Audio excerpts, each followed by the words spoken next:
Hello friends, dislikes his upstairs neighbors and hopes they're watching this so that they know how much that he dislikes them. Here, bringing you another Dota 2 video on behalf of Dota Alchemy, and this is going to be episode 10 of Heroes of the Week.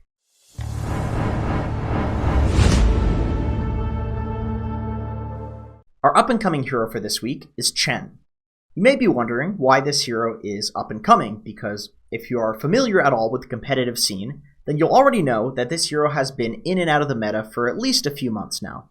The reason that I call Chen up-and-coming is because people are doing a new and improved Chen strat recently, and it is absolutely ravaging pubs right now. This hero has a categorically grotesque 65% win rate in pro-level pubs currently. Your first thought might be that, Jenkins, surely this is a small sample size. Nobody plays Chen in pubs. It's too hard and it's too boring.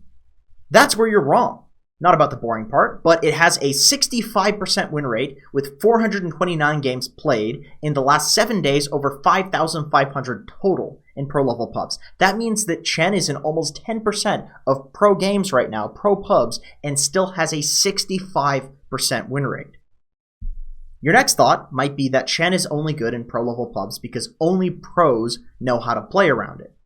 This also does not seem like it's the case. For the first time in history, Chen isn't in the bottom tier of heroes in terms of win rate. He's usually bottom 3. In fact, his win rates are all relatively good, mostly over 53%, mostly towards the top of heroes in terms of win rates. And the people in the lower brackets aren't even doing the Chen strat that people are doing right now in the higher brackets to win games. So, my final thoughts on Chen are that he might be the best hero to gain MMR with in Dota right now, and probably will remain that way until it gets patched. How do you play Chen? Number 1, start with the headdress, or if you really need wards or a quelling blade or something like that, you can buy a bunch of regen. Number 2, start with your heal passive. Number 3, get a creep at level 2, and then beat the enemy offlaner's ass. You want to look for a ghost or a harpy if possible. Number 4, max your creep spell first, then your passive, rush mechanism, don't even buy boots. Number 5, suicide creeps at the enemy offlane tower to protect the siege creep at 5 minutes. Number 6, TP to the enemy safe lane and suicide creeps at that tower. Number 7, play in the most aggressive jungling position possible, throwing creeps at towers in the adjacent lane to you.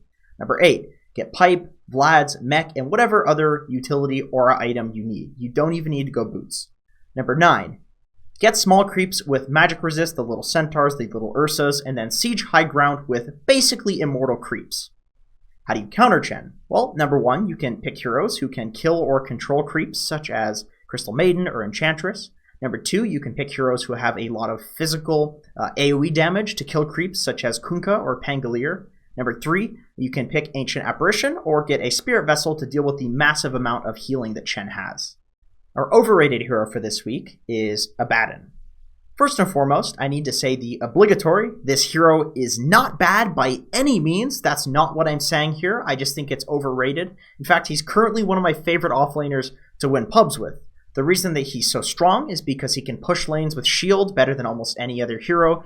That means you can consistently get pulls off. That means you can consistently win lanes. Moreover, his purge is amazing against the majority of heroes in the current meta. Beastmaster, Jakiro, Mirana, Ember Spirit, the list of meta heroes that Abaddon counters seems to go on and on. But therein lies the problem. The list of meta heroes goes on, but the list of non-meta heroes certainly does not. It is my firm belief that people are not giving this hero enough respect in the draft, and therefore it is having really strong showings, but only because people aren't currently comfortable playing non-meta heroes that can completely nullify him in fights. For reference, I want to give you some examples of heroes that do really well against Abaddon. OD is probably the most meta counter to this hero because when he pops ult, you can steal tons of int from him, or you can just imprison him and kill him afterwards. Enigma and Void are great against Abba because you cannot purge their teamfight abilities, like he can purge a lot of single target teamfight abilities. Brewmaster is also a classic counter because it completely nullifies Abaddon's ability to save people in teamfights. You just throw him in the air and that forces his ultimate. Similarly, Doom is amazing against Abba because you can get an Ags and then Doom Abba, giving him the ability to kill Abba through his ultimate. Or you can go no Ags and just Doom the Abaddon and kill somebody else. Monkey King safe lane and Ursa safe lane are also heroes that punish Abaddon really hard in the lane, but nobody picks these heroes. So with that being said, like I said, I currently think the hero is great, but I believe if there is no patch soon, we are probably going to see a period where the meta shifts towards heroes that counter Abaddon, and life will become rough for militant Abaddon pickers for quite some time. Our underrated hero for this week is Luna, who has a 59% win rate in pro level pubs currently. There are a couple of big reasons why Luna is extremely strong right now, and boasting this staggering win rate in pro level pubs. Reason number one is that she's been buffed in every patch for 9 months straight.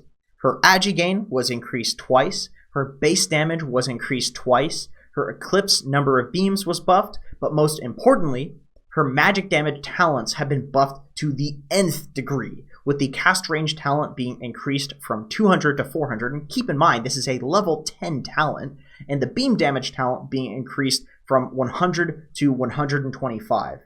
As a result of this, we get to the second reason that Luna is so strong right now. She's being played as a support, and when she's being played as a core, she's being built like a magic damage dealer instead of this physical farming carry. As a result of this, you have a support Luna with a big teamfight ultimate, a strong laning presence, good 5-manning power due to her passive, great night vision for ganking and scouting, one of the most powerful Ags ultis in the game, and an incredibly low cooldown, extremely long range, high damage dealing stun. How do you play Luna in the current meta? Number 1, you pick Luna for 4. Number 2, you start with 4 Iron Branches, 6 Tangos, and 1 Sallow. Number 3, skill your aura first, trade with the enemy support, try to deny as much as you can with your good damage, and use your superior movement speed to pull and contest pulls. Number 4, build mana boots, 2 bracers, stick, max your Q and your E ability. Number 5, if your team needs an aggressive damage dealer, then you can build into Veil, Atos, Ags, things like that. Number 6, if your team needs a defensive hero, then you can build into utility items such as Mech, Pipe, or Solar Crest. Number 7, take a team fight every single time your ultimate ability is up. Number 8, eventually you'll get an Ags, and if the enemy team was somehow able to fight you earlier on, they will no longer be able to fight you with this ability being buffed by Ags.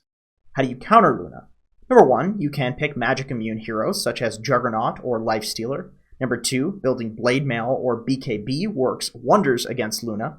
Number 3, you can pick heroes that are strong against 5-manning such as Coddle, Venomancer, or Enigma. So that's it for this video. Thank you so much for watching. If you want to support your boys a little bit more at Dota Alchemy, head on over to patreon.com/DotaAlchemy. You'll get a special Discord rank so you can talk to us directly in Discord. We do replay reviews for our patrons. We do Q&A. And of course, we have about 60-hour to 2-hour long coaching sessions on Patreon for anybody to download and take a look at. Actually, they're hosted on YouTube unlisted, so you don't have to download them. But in any case, thank you so much for watching. I do appreciate it, and I hope to see you in another video.